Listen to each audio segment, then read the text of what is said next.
Hello, kamusta tayo lahat? Kamusta ka na Iska?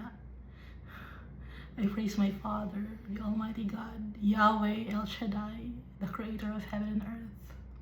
For He is faithful, He is glorious, He is amazing, and He will never, ever change. His love for us is for all eternity. He is our treasure, and we are His inheritance. And I thank my Savior, the only Redeemer, the only mediator to the Almighty Father, Jesus Christ, the Son of God, the sacrificial lamb, the branch of righteousness, the commander of the army of the Almighty God, the King of kings and the Lord of lords. He is our friend, and He wants us to reign with Him in His kingdom that will never end. And He prayed to our Father to send to us the Holy Spirit for us to be reminded of the teachings of Jesus Christ and to remind us of the goodness of our Father. And so we must also thank the Holy Spirit for showering us with gifts and fruits every day. It is being replenished. So Iska, last time we read 2 chapters, Exodus chapter 30 and Exodus chapter 31. So Exodus chapter 30, dito nakalagay yung mga altar of incense at kung ano ang amoy or ang properties ng incense na gusto ni Almighty Father. Hindi pwedeng gayahin yung amoy na yon. It's only for the Almighty Father. Yung ganong amoy, napakabango, napaka-holy. Inutos yun ni Almighty Father kay Moses. At yung ransom, magbibigay dapat ang mga Israelites ng ransom pag may census. Pero sa ngayon, ang ransom, ginawa na ni Jesus Christ. Siya na ang ransom. Siya na ang Savior. Lahat si Jesus Christ na. Sinakop na lahat ni Jesus Christ. That's why the Almighty Father loves Jesus Christ so much, that He exalted the name of Jesus above all names.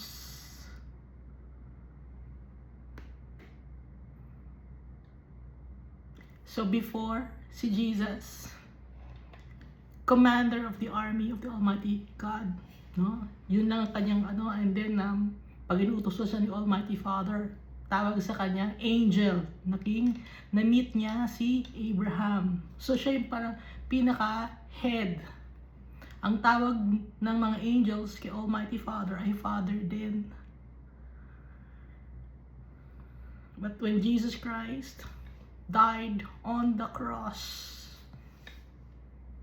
for the forgiveness of our sins, and si Jesus, He's pure and holy, hindi siya nagkasala. Hindi niya sinunod ang kanyang flesh, kundi ang sinunod niya ay ang will ni Almighty Father. That's why the Almighty Father exalted the name of Jesus above all names. Hindi lang si Jesus prophet, hindi lang siya teacher, hindi lang siya mediator, hindi lang siya redeemer, kundi King of kings and the Lord of lords.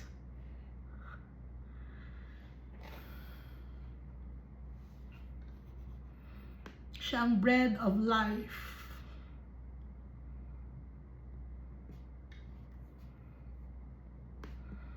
River of life. And the precious blood of Jesus will never lose its power.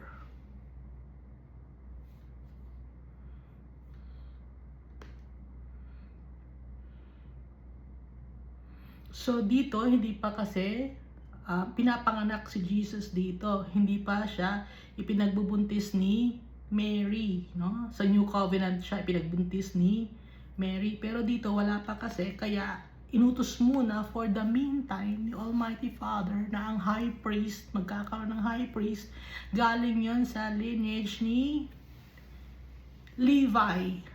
Mag-uumpisa kay Aaron. Kaya merong altar of incense, pati yung incense, at meron ding oil for anointing. Yung oil of anointing, mabango din yon, yung holy anointing oil.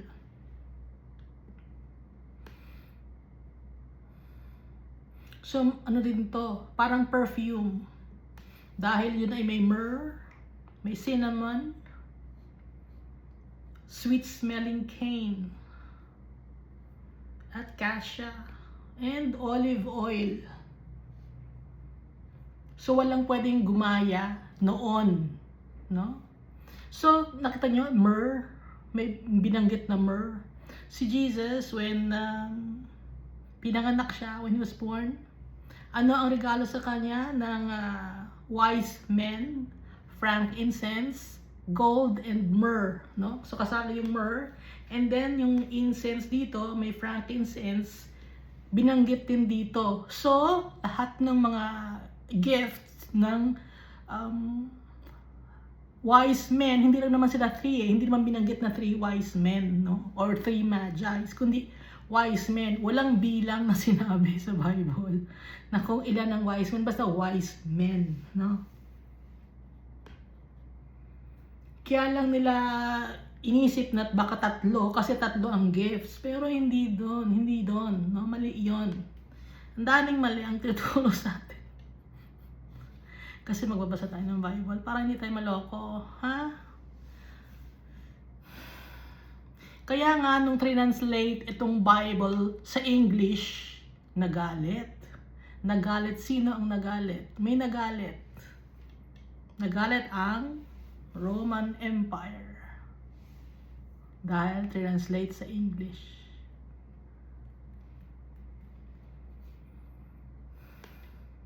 Dahil gusto nila sila lang ang makaintindi at tinutwist naman nila yung katotohanan. Kaya nagalit sila, pinapatay nila yung mga nag-translate sa English, no? At yung isa, translate niya sa English and then patay na siya, hinukay pa siya para patayin uli. Ganon ka-wicked.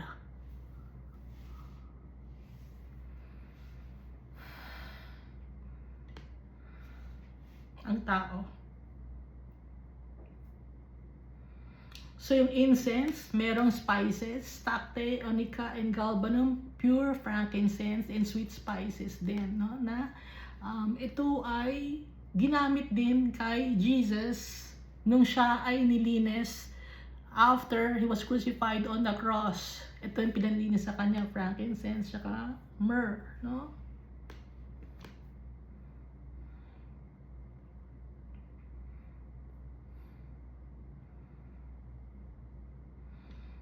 So, yung concoction ng holy anointing oil tsaka yung incense, hindi pwedeng gayahin. Dahil pag ginaya yon, alam nila yung, ingredients eh. Pag may gumaya, mapapagalitan ni Almighty Father, they will be cut off from His people. Dahil it's only for the Almighty Father. Kasi holy yon, si Almighty Father ang pumili ng mga scent na yon or oil na yon. Siya yung nag-formulate, si Almighty Father.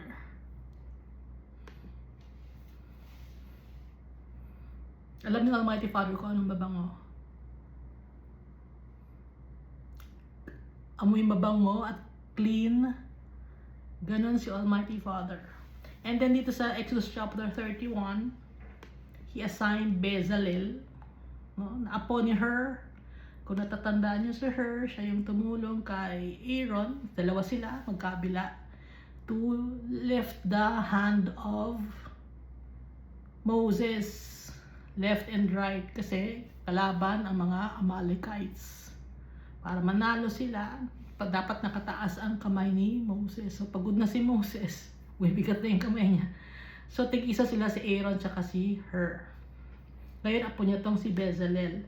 Siya yung sa workmanship.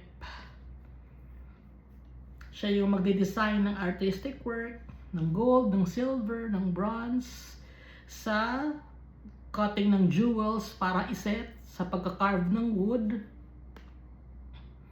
at saka sa lahat ng workmanship. Ngayon, itong si Oholiab naman, from the tribe of Dan, binigyan din ng Almighty Father ng wisdom sa kanyang heart. So, leader sila, si Aholiab at si Bezalel. Sa workmanship, si Bezalel. Sa artisan naman, si Aholiab. Si Aholiab naman, siya naman yung sa Tabernacle of Meeting, the Ark of the Testimony, and the Mercy Seat. At saka yung furniture sa Tabernacle, table utensils, pure gold lampstand, saka yung utensils and altar of incense, altar of burnt offering with all utensils, and the laver or basin. Kasi sa heaven, meron ding parang basin doon dahil yun yung Holy Spirit, no? Parang water yung Holy Spirit kasi hindi mo siya may hirap explain. Mahirap explain. Hindi mo siya nakikita. Pero alam mong meron na parang ganon, parang water, pero yung water nakikita mo siya, 'di ba? Pero yung Holy Spirit, alam mong nandun. Hindi ko ma-explain. Kulang ang words. Kaya itong Bible, pinaka-simple na explanation itong Bible na ina-explain sa atin ni Almighty Father. Dahil napaka-complex ang heaven. Mahirap i-describe. So, kung ano lang yung kayang ibigkas or sabihin ni Moses na pinasimplify na ni Almighty Father kay Moses para maintindihan ni Moses, no? At para maintindihan din natin. Simplified na tong lagay na to. Pero hazy pa rin sa mind natin. Pero pag nakita natin, pagkasama natin ng ating Father, at saka si Jesus, maiintindihan na natin. Pati yung garments of ministry, yung garments ni Aaron tsaka ng mga anak niya, si Aholiab din, yung ephod, no? Si Aholiab.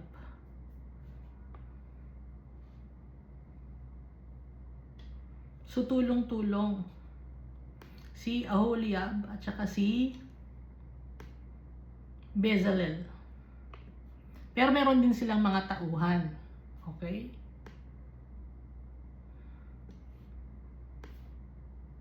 Alam nila ang gagawin nila dahil si Almighty Father naglagay sa kanila, sa mind nila at saka sa heart nila ng wisdom kung paano ang gustong gawin ni Almighty Father, kung paano ang gustong kalabasan ng mga ng tabernacle, ng laver, kung anong design. Ipinakita sa mind nila, no, sa heart nila.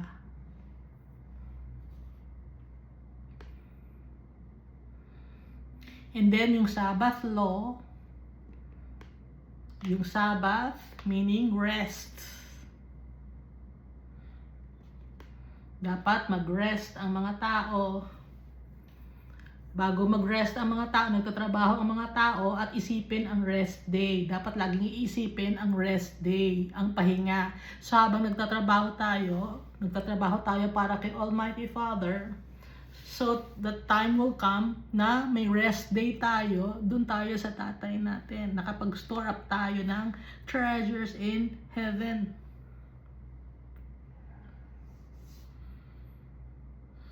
And then, binigay na ni Almighty Father yung 2 tablets kay Moses. So bumaba na si Moses sa Mount Sinai, 2 tablet, no? Malaki. 2, hawak-hawak ng ganon. So, pero si Joshua, malayo si Joshua. Pero, kasama niyang umakyat, pero malayo si Joshua. So, nag-uusap lang si Almighty Father, tsaka si Moses. So, So titignan tayo sa Exodus chapter 32. Now when the people saw that Moses delayed coming down from the mountain, kasi 40 days and 40 nights yun, the people gathered together to Aaron. Ito na yung mga taong makukulit. Ang tagal naman ni Moses, 40 days na, wala pang nangyayari. Anong gagawin natin dito? Reklamo na sila kay Aaron. Ito namang si Aaron, sabi ng mga tao, and said to him, the people gathered together to Aaron, and said to him, come make us gods. Gumawa tayo ng gods. Ito namang si Aaron, wala naman sa kanya ipinag-uutos si Moses. Anong ginawa ni Aaron? Come, make us gods that shall go before us. And as for this Moses, the man who brought us up out of the land of Egypt, we do not know what has become of him. Hindi natin alam kung ano nangyari kay Moses eh. Baka kinain na ng hayop yun o kung ano man. Gawa tayo ng God para nainip ang mga tao. Impatient. So tayo, si Almighty Father, tinuturo niya tayo maging patient. Dahil yung tatay natin, he's very patient. Verse 2, and Aaron said to them, break off the golden earrings which are in the ear of your wives, your sons and your daughters, and bring them to me. Agree agad si Aaron. Hindi man lang si Aaron, hindi muna, antayin muna natin si Moses. Nag-decision na agad si Aaron. Alam naman niya, siya yung magiging high priest, no? Alam niya yun eh. So, nag-decision na niya sa sarili. Pala decision tong si Aaron. Bakit siya nag-decision? Natatakot siya sa mga tao. Gusto niya ng validation ng mga tao. Baka ayawan ako ng mga tao. Kailangan sundin ko tong mga tao na to. Ganyan si Aaron. Kaya nga hindi siya ang pinili ni Almighty Father. Kaya nga si Moses ang pinili ni Almighty Father. Although Aaron was a better speaker than Moses. And Aaron was older than Moses. Tanggalin niyo yung mga earrings ninyo. Dali niyo sa akin. Nag-decide na siya. Wala naman siyang karapatan to decide kasi nga dapat ang sinusunod niya ay yung sinasabi ni Moses na galing kay Almighty Father. So to pacify the people and for validation, sinunod niya yung mga tao. High priest ito si Aaron So nagkasala rin si Aaron. Walang infallibility. Okay? High priest tong si Aaron kasi meron isang religion, they believe in infallibility of their leader. Walang infallible. Lahat tayo nagkasala.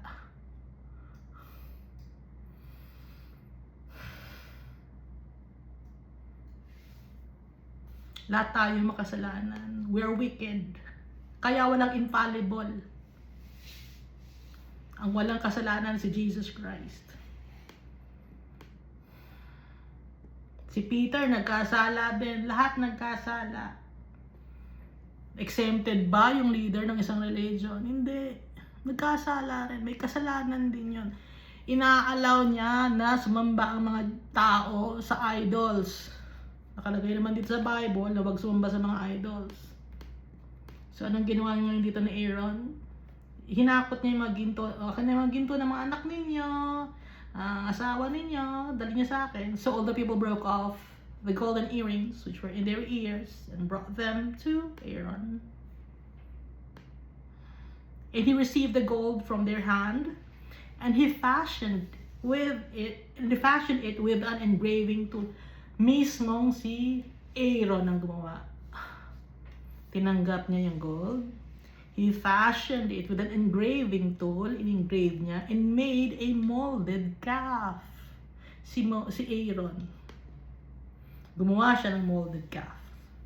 Then they said, "This is your God, O Israel, that brought you out of the land of Egypt." Imagine, golden calf. Kahit paggawa sa gold yun. It's an abomination in the eyes of the Almighty Father. Kakasabi lang ni Almighty Father sa Ten Commandments. Kakabigay lang ha. 40 days, kakabigay lang, kakakausap lang sa kanila ni Almighty Father. Narinig nila yung boses ni Almighty Father na nakakatakot, na malakas, na parang dumadagundong, thunderous voice. Narinig nila yun. Natakot sila. Ngayon, gawa sila ng kadumihan. Then they said, "This is your God, O Israel, that brought you out of the land of Egypt." Hanggang ngayon, may mga taong sumasamba sa cows or calf. Pinapaligo nila yung ihi ng cow. Umiihi na yung cow natin, maligo na tayo. Sinasamba nila yung cow. Masamba na elepante. May mga sinasamba ng mga... sumasamba kayo ng dragon, sinasamba niyo yung dragon. Yan, yung mga dragon, hindi ka kailangan natin magkaroon ng dragon na bracelet. Dragon, anong simbolo ang nagsimbolo sa dragon? Demon. Si Lucifer yung dragon. Hindi nyo naintindihan? Nakalagay sa Book of Revelation, dragon. The beast.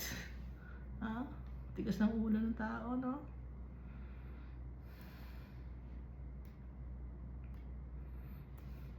So when Aaron saw it, he built an altar before it. And Aaron made a proclamation and said, "Tomorrow is a feast to the Lord." Gumawa siya ng sarili niyang festivity. Si Aaron. Nagdesisyon siya ang sarili niyang desisyon ng festivity. Hindi niya tinanong si Almighty Father, hindi siya sinabihan ni Moses. Hanggang ngayon, ang mga tao gumagawa ng sariling festivity. Uy, ano na yun? Parada ng mga lechon.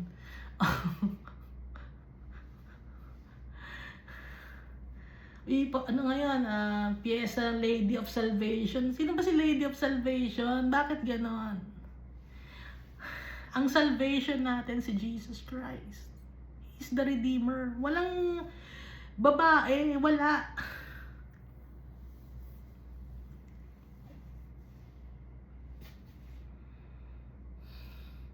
Tapos nag-celebrate pa kayo pag June 26, nagbabasaan pa kayo kasi piyesta ni John the Baptist. Basaan, tapos nag-aaway. Ano yun? nang aasar ng mga tao. Hindi utos ni Almighty Father yun. Nagkakapatayan yung mga tao, nagkakagulo. O para sa piyesta, kailangan magkaroon tayo ng handa. Mangungutang ngayon kayo, tapos hindi nyo babayaran yung utang nyo dahil sa piyesta, naghanda kayo. Ngayon nagkipag-away na kayo sa kapitbahay niyo.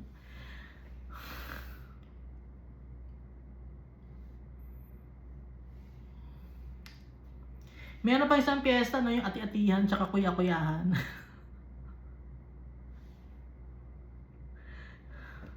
Tapos may competition pa. Hindi gusto ni Almighty Father ng competition. Gusto niya nga nagmamahalan ng kanyang mga anak. Kaya yung competition, nag-aaway-away pa yung mga tao sa competition. Tapos yung ati-atihan, kuya-kuyahan, festivity ninyo, may nakita ko sa YouTube, no?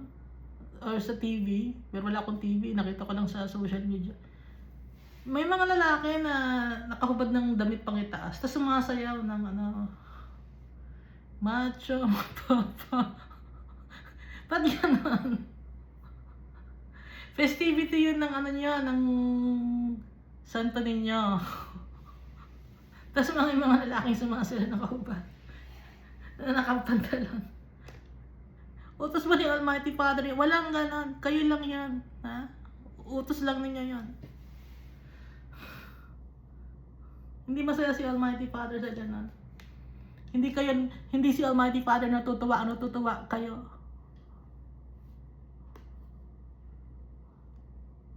Nakadumihan. Parang si Aaron, ayan, gumawa siya ng sarili niyang festivity. Hindi naman pinagutos si Almighty Father. Verse 6. Then they rose early on the next day, offered burnt offerings and brought peace offerings. And the people sat down to eat and drink and rose up to play. Nagsayawa ng mga tao, nag-celebrate, kumain, nakaharap sila sa golden calf, gaya ng ginagawa ninyo, isinasayaw ninyo yung lechon.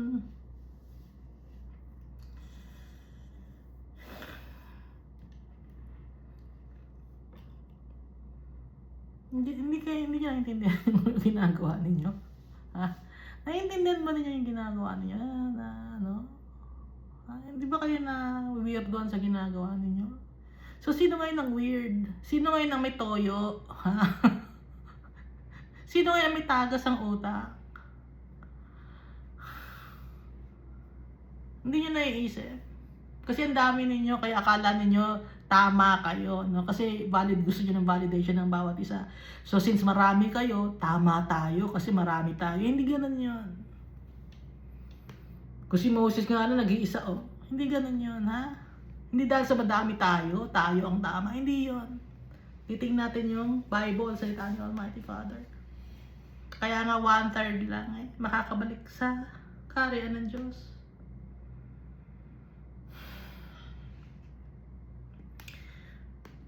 Verse 7, and the Lord said to Moses, go get down, bumaba ka na.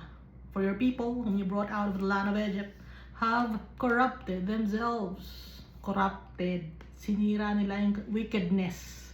Abomination ang ginagawa nila. Nagiinuman, nagsayawan. Kung ano-anong pinagagagawa. Sumamba sa cow. Sumamba sa idol. Na pinagbabawal ni Almighty Father. Kahit na anong idol, wag nga gagawa Kakasabi lang Verse 8, they have turned aside quickly. Bilis nila mag-turn around. Kakasabi lang, quickly, bigla na lang. Out of the way which I commanded them, sabi ni Almighty Father. They have made themselves a molded calf and worshipped it and were sacrificed to it and said, this is your God, O Israel, and brought you out of the land of Egypt. Kahit magkausap si Almighty Father tsaka si Moses, alam ni Almighty Father ano nangyayari. Omniscient, omnipotent, omnipresent si Almighty Father.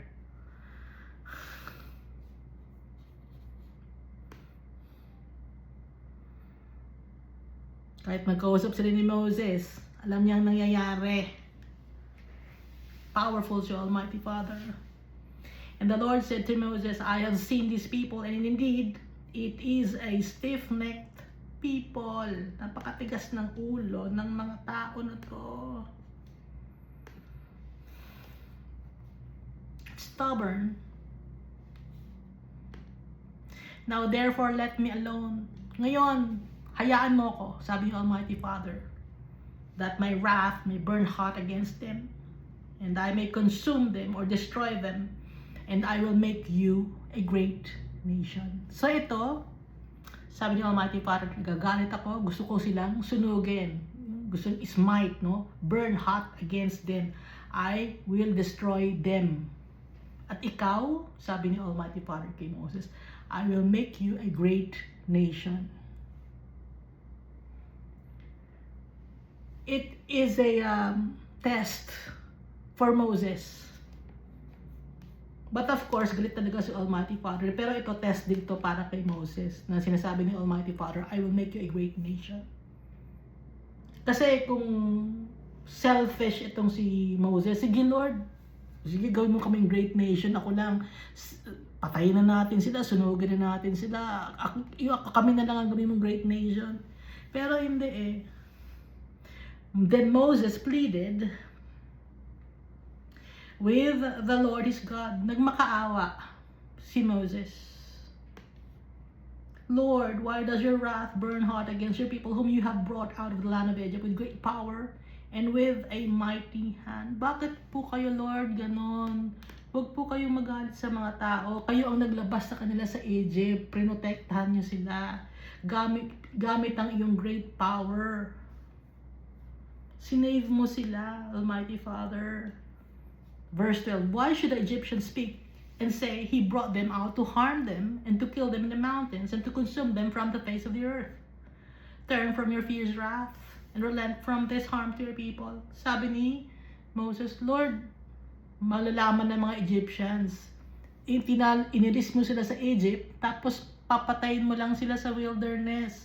Yun ang iisipin ng mga Egyptians. Huwag po ganun, Lord. Sa pinapacify ni Moses, si Almighty Father. At si Almighty Father, agree siya kay Moses. No? Mahal niya si Moses eh. He was only testing Moses kung ano ang magiging reaction ni Moses. Hindi niya sinusunod si Almighty. Sige Lord, patayin na natin. Sunugin na natin yung mga tao na yun, makukulit. Hindi. Lord, wag, Lord. He brought them out to harm them, to kill them in the mountains, to consume them from the face of the earth. Turn from your fierce wrath and relent from this harm to your people. Huwag yung sasaktan yung mga tao. Sabi ni Moses. Pero kung ako to, no, masama kasi ugali ko, sige Lord, kayo ang bahala dyan. Tirahin na natin yan. Kung ako, kasi kung masama kasi ang ugali ko. No? Very impatient ako. Pero itong si Moses, mapagkumbaba siya. Verse 13, remember Abraham, Isaac, and Israel, your servants to whom you swore by your own self, and said to them, I will multiply your descendants as the stars of heaven, and all this land that I've spoken of, I give to your descendants, and they shall inherit it forever. Di ba nag-promise po kayo kay Abraham, Isaac, and Israel, na yung kanilang mga descendants ay paparamihin ninyo, tapos ngayon sasabihin ninyo na susunugin or di-destroy niyo yung mga tao. Di ba promise nyo na magkakaroon sila ng land that they will inherit forever?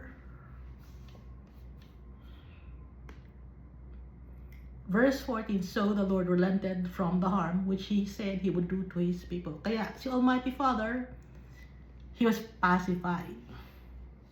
Itinigil niya, hindi na siya nagalit, humupa yung kanyang galit.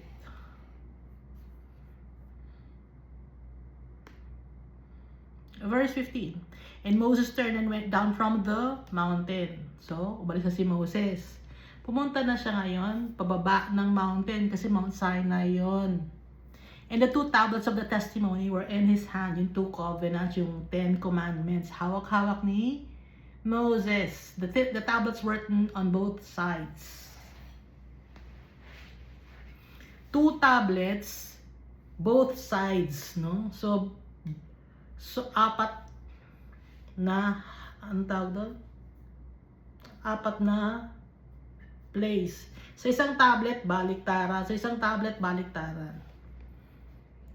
The tablets were written on both sides, one on the one side and on the other, they were written. No, the tablets were the work of God. Si Almighty Father mismo ang gumawa nun.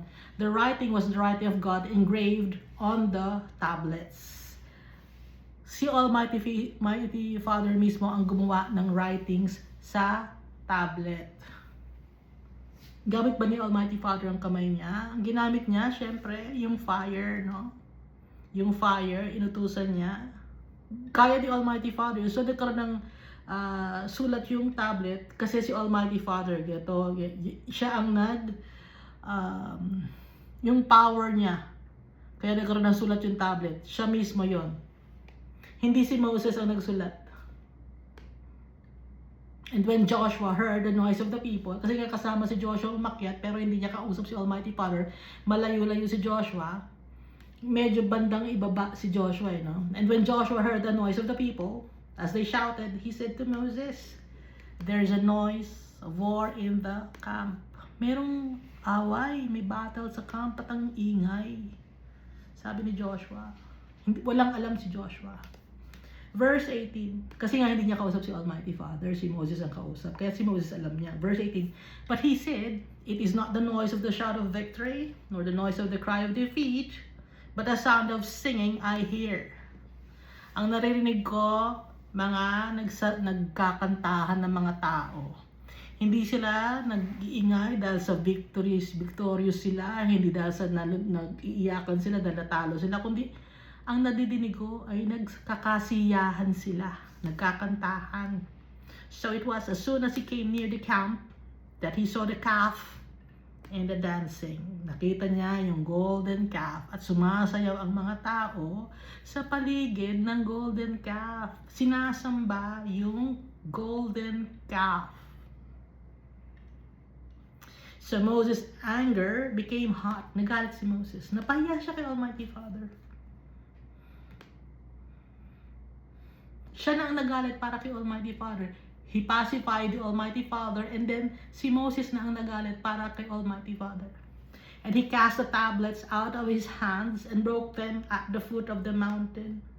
Sinira niya yung tablet, parang, ano to, kakakausap lang natin na napag-usapan, ito nadalila ko yung tablet na to, ano bang ginagawa niyo? Kaya nasira yung tablet. Kasi nga, bato yon, no? Slate yon na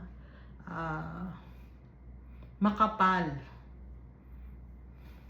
So pag nahulog, nababasag yon.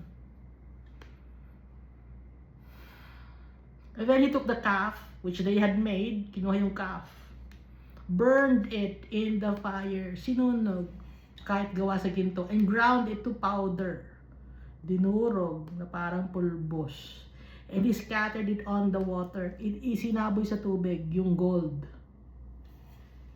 and made the children of Israel drink it. Ito, inamin ninyo, ha? Inamin ninyo yung itong gold na to, na ginawa nyo yung golden calf. Ito, ha, sinunog ko na to, ginawa natin pulbos, inamin nyo ngayon. So, sobrang galit niya. Dahil nga, walang respeto ang mga tao kay Almighty Father. And Moses said to Aaron, "What did these people do to you?" Anong ginawa sa iyo ng mga tao na to? That you have brought so great a sin upon them. Kasi nga, responsibility ni Aaron. Responsibility ni Aaron dahil iniwan sa kanya yung mga tao. Si Aaron. Anong sabi ni Aaron? Bakit nagkasala itong mga taong to? Anong ginawa mo? Sabi ni Moses. Sa kuya niya to, pero dahil nga mas angat na si Moses kay Aaron, kasi nga si Moses kausap niya si Almighty Father. Si Aaron ngayon yung kanyang speaker lang. Anong ginawa mo sa mga tao na to? Bakit sila nagkasala ng ito? Anong ginawa mo? So Aaron said, "Do not let the anger of my Lord become hot." Huwag ka sa akin magalit. Papaawa, pabiktim itong si Aaron. "Do not let the anger of my Lord become hot." O, tinan mo, kapatid niya, tawag niya my Lord. Parang, kasing boss niya, no? Parang boss niya kasi si Moses. "Do not let the anger of my Lord become hot. You know the people that they are set on evil." Sinisi niya yung mga tao. Hindi niya inadmit, ako ang nagpakuha ng mga gold sa kanila. Ako nag-molde ng calf. Sinisi ni Aaron. Hindi siya nag-take ng responsibility. He did not took accountability of his own actions. Gusto niya kasi ng validation ng mga tao. Verse 23, "For they said to me, make us gods that shall go before us. And as for this Moses, the man who brought us out of the land of Egypt, we do not know what has become of him." Kasi sila eh. Ganyan yung mga tao na nanuro. Imbis na, kasalanan ko, nakapagawa ako ng golden calf, inaamin ko,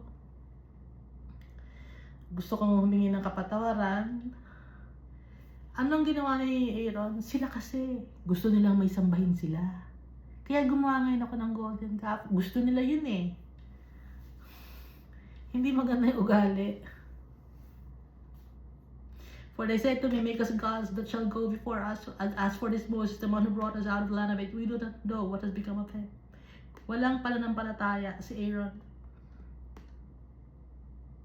"And I said to them, whoever has any gold, let them break it off. So they gave it to me, and I cast it into the fire, and this calf came out." Hindi niya sinabi na siya ang nagmolde. Ang sinabi lang niya, this calf came out. "They gave it to me, I cast it on the fire." Tapos bigla na lang lumabas itong calf na to. This calf came out. Hindi niya sinabi siya nagmolde. Meron siya mga kasinungalingan. May tinatago siya. Si Aaron. Kaya yung mga leaders, mga religious leaders, nagkakasala din sila, no? Aminin natin, nagkakasala rin dahil tao lang tayo. Kailangan natin si Jesus Christ, ha? Tao tayo. Nagkakasala ang mga religious leaders. Mga preachers, mga pastors, nagkakasala. Now when Moses saw that the people were unrestrained, for Aaron had not restrained them, hindi na control ni Aaron. Hindi siya marunong mag-control ng tao. To their shame among their enemies. He could not control the crowd. Itong si Aaron. Wala siyang leadership ability. Hindi siya nabigyan ng leadership ability, ng wisdom na ganon. Pero, dapat meron siyang faith, di ba? Pero wala eh.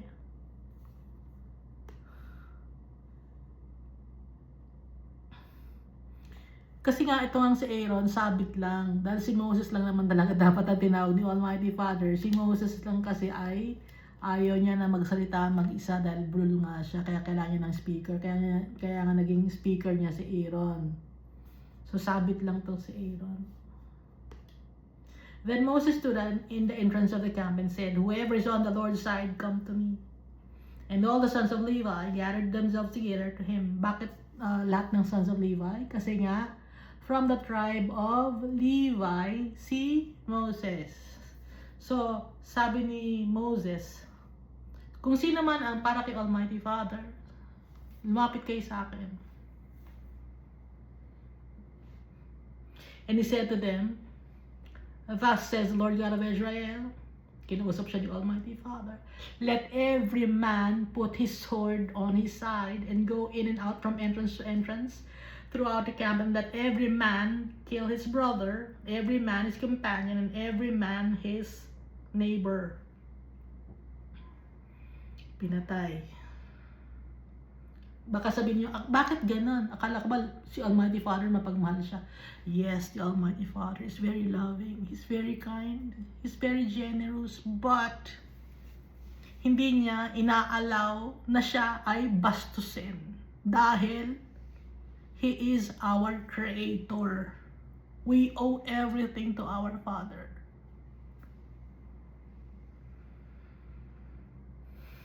He is God. Kaya nagpaparusa siya ng mga tao, ng mga wicked people.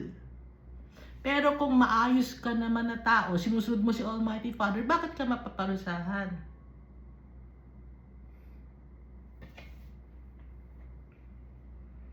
And he said to them, "Thus says the Lord God of Israel, let every man put his sword on his side and go in and out from entrance to entrance throughout the camp, and let every man kill his neighbor's brother, every man his companion, and every man his neighbor."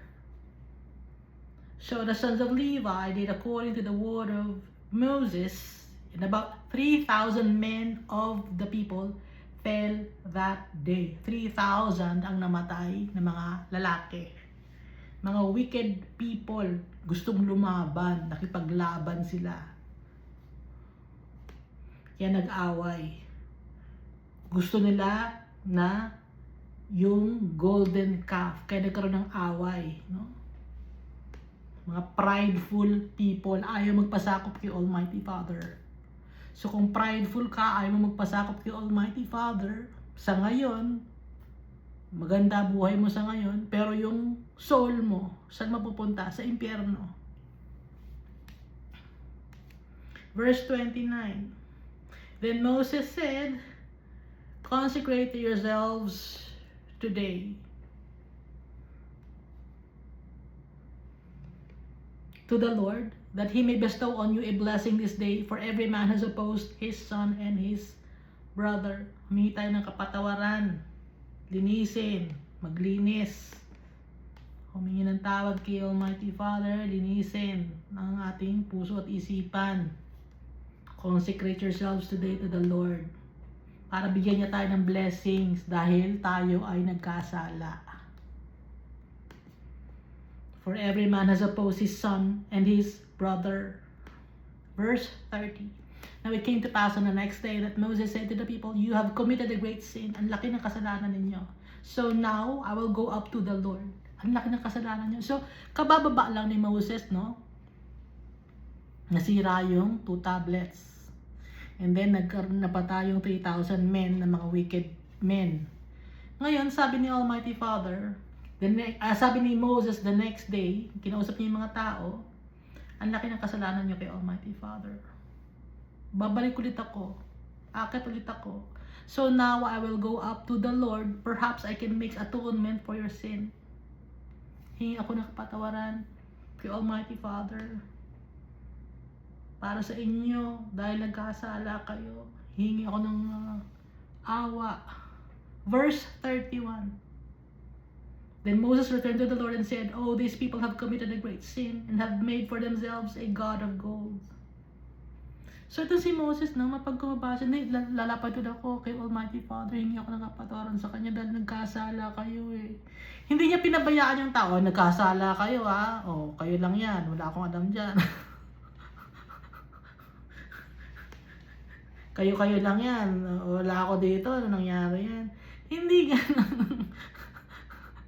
Hindi ganon yung isang mabuting leader.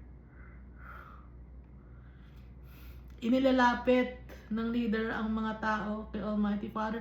Kaya nga si Jesus ang ating leader. Inilapit tayo ni Jesus kay Almighty Father. Inihingi tayo ng tawad ni Jesus kay Almighty Father. Kaya nga siya yung King of Kings and Lord of Lords. Hindi si James.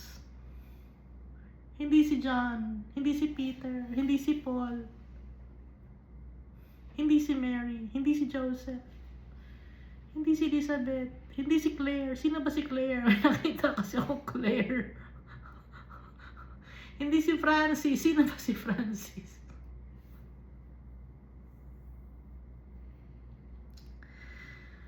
So dito, sa Old Covenant, ang lumalapit kay Almighty Father was Moses kasi hindi pa pinapanganak si Jesus. And then, nung pinanganak na si Jesus, New Covenant, si Jesus na ang pumagitna sa atin. Hindi lang prophet si Jesus. Hindi lang siya sacrificial lamb. Hindi lang natin siya friend. Redeemer natin siya. Mediator natin siya. Lahat na ng wonderful, amazing, and awesomeness na kay Jesus na. Son of God, Son of Man. Naranasan ni Jesus ang maging tao.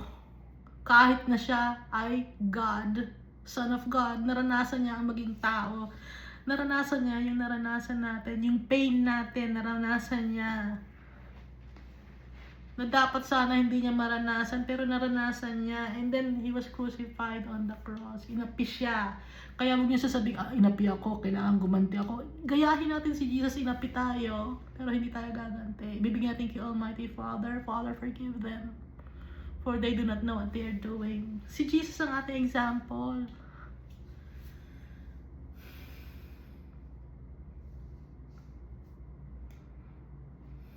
So, yung time na to, si Moses lumapit siya kay Almighty Father, nagkasala mga tao, and have made for themselves a god of gold.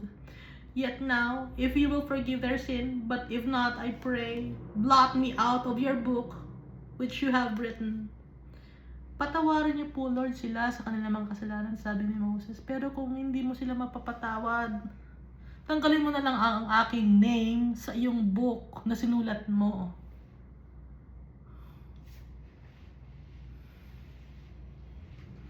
Sabi ni Moses. And the Lord said to Moses, "Whoever has sinned against me, I will blot him out of my book." Ang sabi ni Almighty Father, hindi. Kung sino ang nagkasala, yun ang tatanggalin ko sa aking book. Anong book yon? Yung book of life, yung listahan ng names.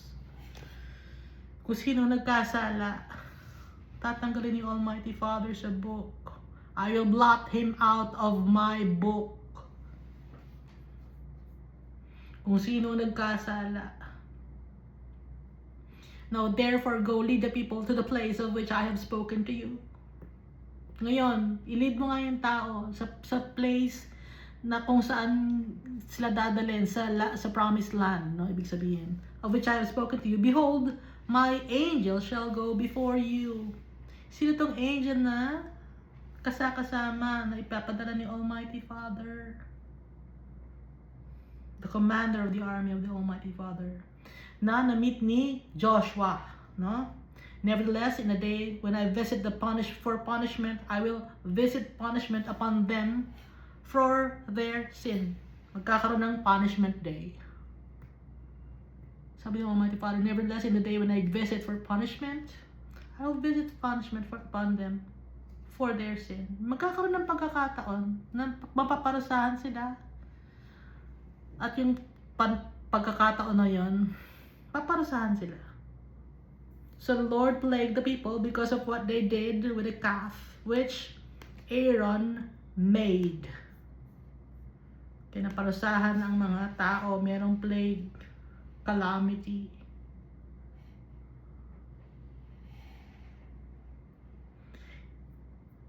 Ito rin na isa sa dahilan kung bakit hindi nakapasok si Aaron sa Promised Land. Aside from dito sa nangyari sa nangyari sa Exodus chapter 17 verse 7. Kasi dito sa Numbers chapter 20 verse 22, namatay na si Aaron, hindi siya nakapasok sa Promised Land dahil nga sa kasalanan niya. Anong kasalanan yon?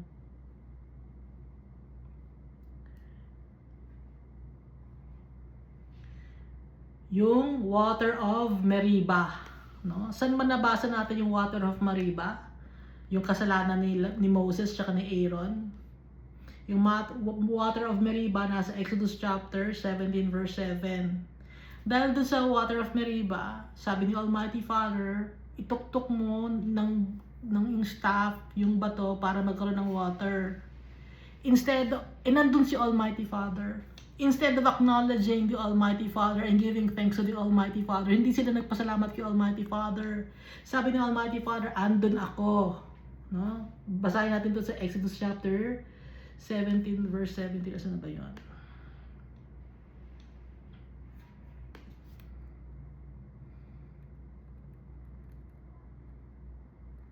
Exodus chapter 17 verse 6. Behold, I will stand before you there on the rock in Horeb, and you shall strike the rock, and water will come out of it, and the people may drink. And Moses did so in the sight of the elders.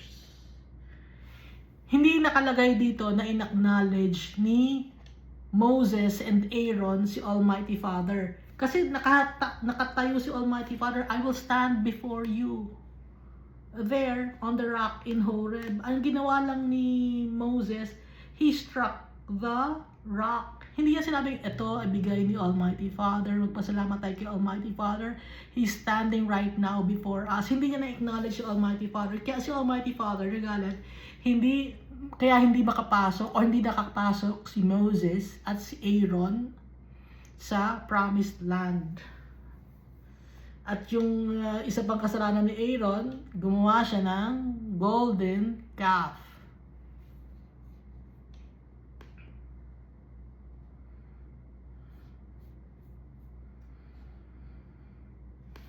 So bumaba na, 'di ba? So umakyat ulit si Moses, no?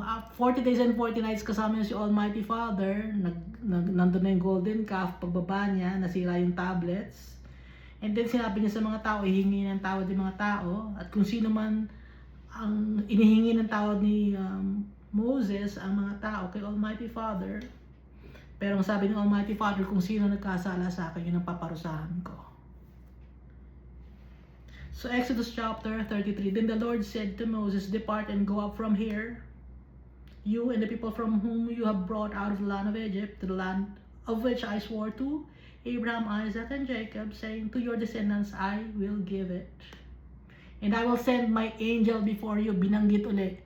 I will send my angel before you. Sino yung angel na yun? The commander of the army of the Almighty Father. Nakita ni Joshua, walang wings, walang pakpak, okay? Ang mga angels, walang wings. Ang ulitin ko ha, lagi kong inuulit-ulit. Kasi na-visualize niya pag sinasabing angel, kasi tinuruan tayo ng bata tayo na ang angels ay may wings. Walang wings ang mga angels. Nagkakaroon kayo ng cognitive dissonance, sumasakit ang ulo ninyo, no? Naiintindihan ko yun. Dahil nga, we were, ano bang tawag doon? Our minds were programmed when we were kids na ang mga angels ay may wings. Walang wings ang angels. Nakalagay sa Bible, I will send my angel before you. Nung makita ni Joshua, nakita niya man. Kaya nga sabi ni Joshua, ikaw ba ay kalaban namin or para sa amin? Anong sabi ng angel? A commander of the army of the Almighty Father. Sabi niya ng angel. Doon sa book of Joshua. Kaya hindi niya alam na angel yon. Kasi nga, wala ngang wings. Mukhang tao. Ha? Kaya nga tayo, wala tayong wings kasi God created us in His image and likeness. Ngayon, kung may wings si Almighty Father, dapat may wings sana tayo. Nakikita ba ninyo? Iska, naiintindihan ko yung sinasabi ko. Hindi ko alam sa iba, ba't di na naiintindihan? Hindi matanggap. Paano natin matatanggap? Read the Bible and ask the guidance of the Holy Spirit. Humble ourselves before our Father.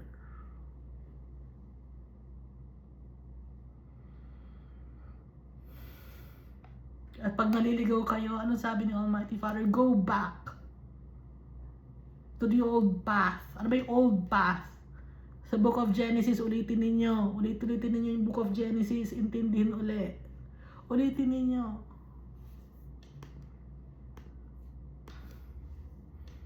Verse 2 of Exodus chapter 33. And I will send my angel before you.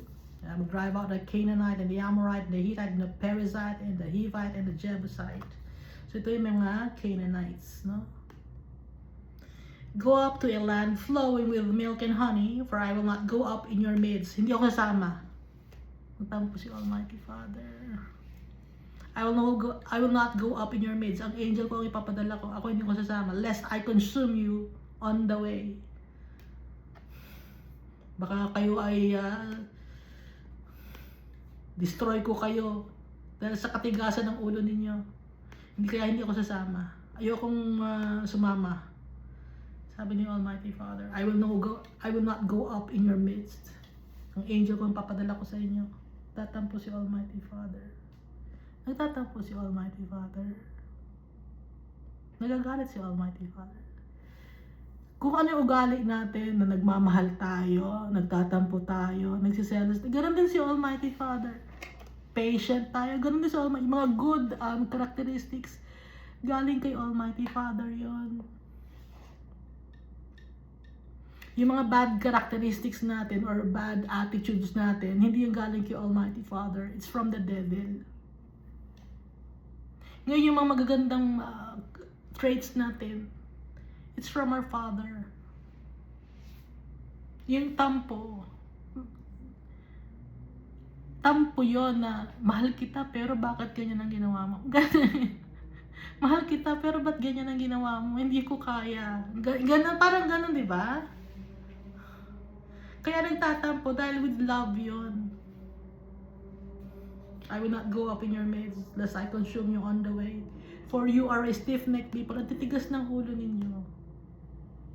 And when the people heard this bad news, they mourned and no one put on his ornaments.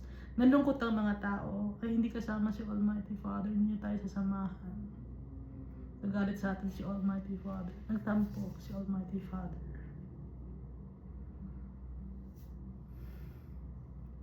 Verse 5, for the Lord said to Moses, say to the children of Israel, you are a stiff-necked people. Ang titigas ng ulo kasi ninyo. Sabihin mo sa mga tao yan. Na up to now, matigas ang ulo ng mga tao. I could come up into your midst in one moment and consume you. Mabilis ko lang kayong mapatay. Mabilis ko lang kayong ma-destroy. Kaya ayokong sumama. Ipapadala ko yung angel ko. Sabi ni Almighty Father, now therefore take off your ornaments, that I may know what to do to you. Tanggalin ninyo yung mga Tanggalin niyo yung mga jewelry. Kung anong mga gintong mga nasa katawan ninyo, tanggalin niyo yan. Para alam ko kung anong gagawin ko sa inyo. So the children of Israel stripped themselves of their ornaments by Mount Horeb. Bakit sila may ornaments? Bakit sila may gold? Kasi nga, yun na yung kanilang plunder. Bigay sa kanila ni Almighty Father yon, galing sa mga Egyptians. Plunder the Egyptians para meron kayong baon papunta ng land flowing with milk and honey. Ngayon, yung disuot-suot na nila. Sabi ni Almighty, tanggalin niyo yan. Yung mga ornaments na mga suot-suotin nyo. So, tinanggal kayo nila.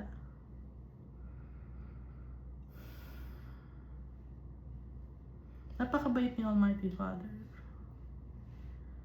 Mapagmahal si Almighty Father, we must only obey Him. Trust Him. Naiintindihan ko na mahirap magtiwala kasi hindi natin nakikita yung tatay natin. But our heart knows our Father.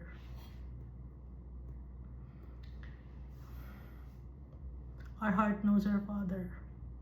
Our heart knows that we have a home. Real home.